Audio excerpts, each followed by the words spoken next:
During this week's show, we tap into off-world knowledge to better understand the 4 stages of awakening and the symptoms that they typically create.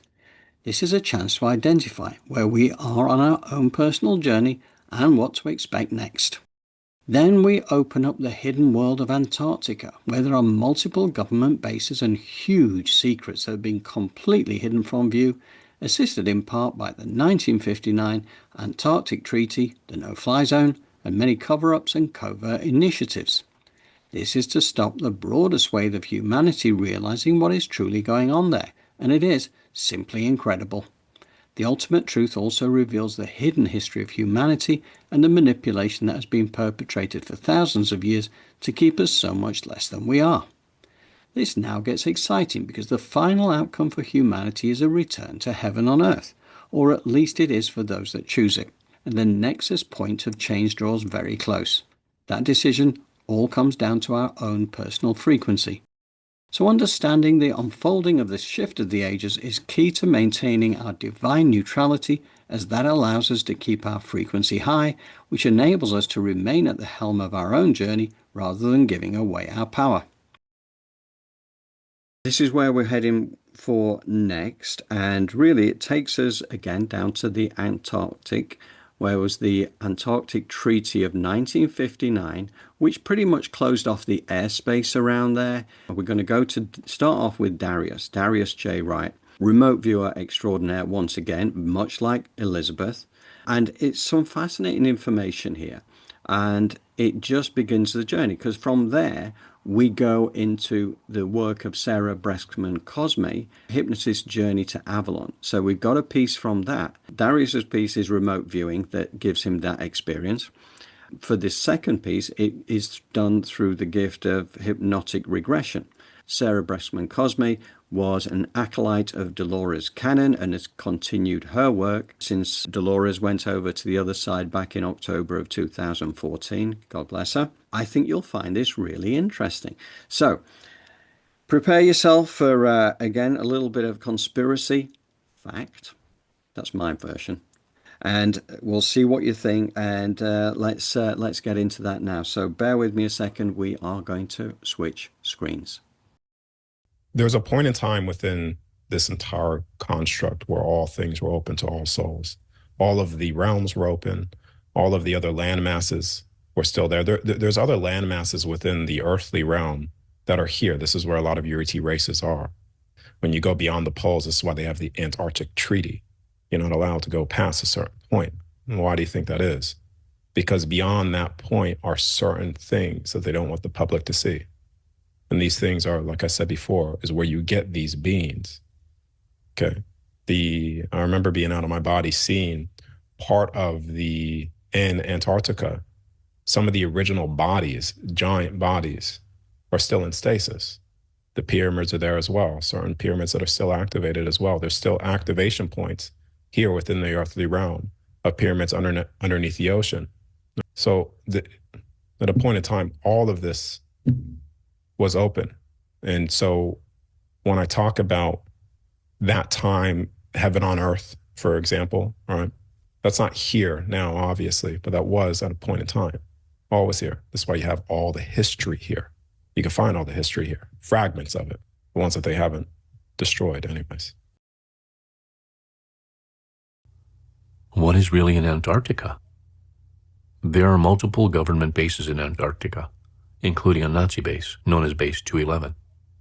The Nazis never truly lost the war. They never disappeared. Some extraterrestrial races also have civilizations beneath the ice, in ancient cities with entrances to Middle Earth or Hollow Earth. How you perceive Antarctica depends on your belief system. If you believe it's at the bottom of a spherical Earth, you might envision an entrance at the ice cap. There are 4 gates within the ice wall, guarded by beings. Though Antarctica seems far from the sun, it's warmed by the energies from the universe's center. What would we find if we looked under the ice? You discover signs of ancient civilizations, including pyramids. These were built around the same time as the Atlantean pyramids, though different in style and purpose. Each pyramid has its own unique function.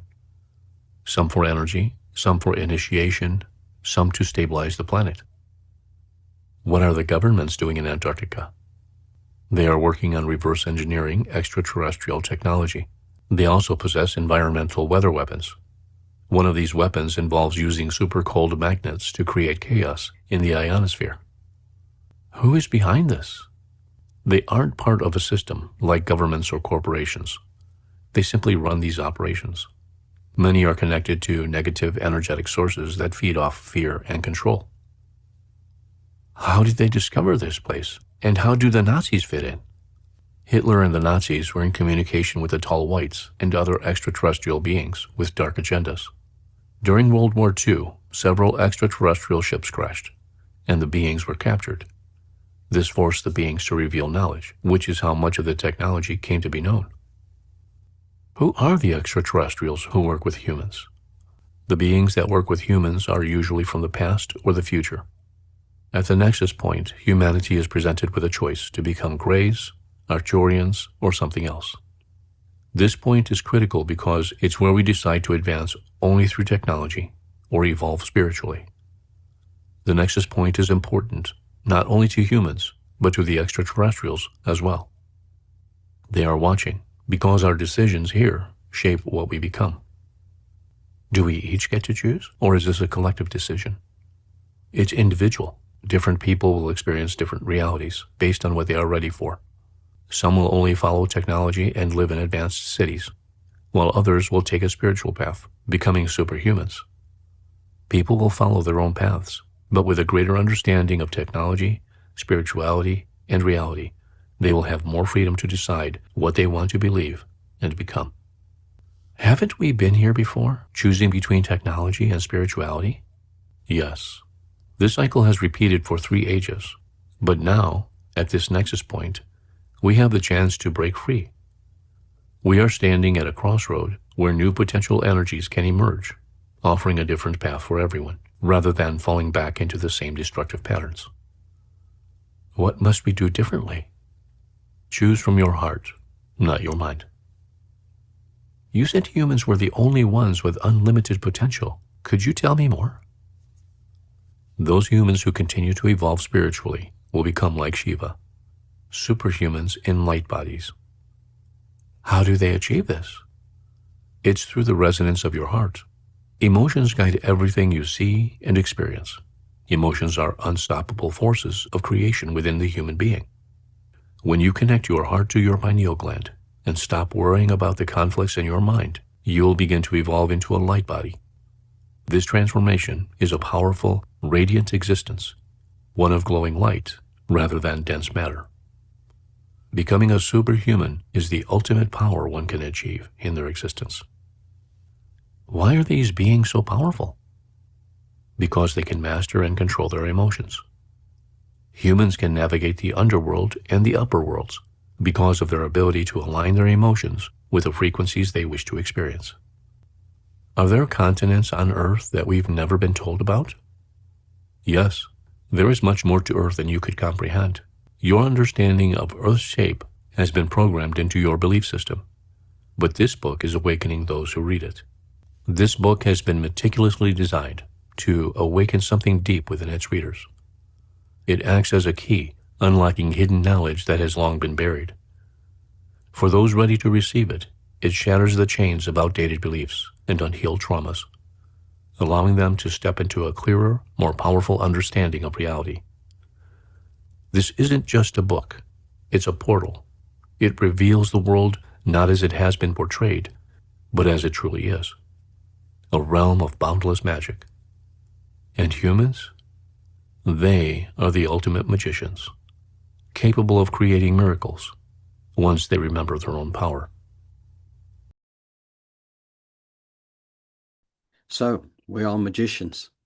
We just got to step back into our power. And, you know, that book is a portal, right? I definitely recommend, okay, this, right? This book was where that came from.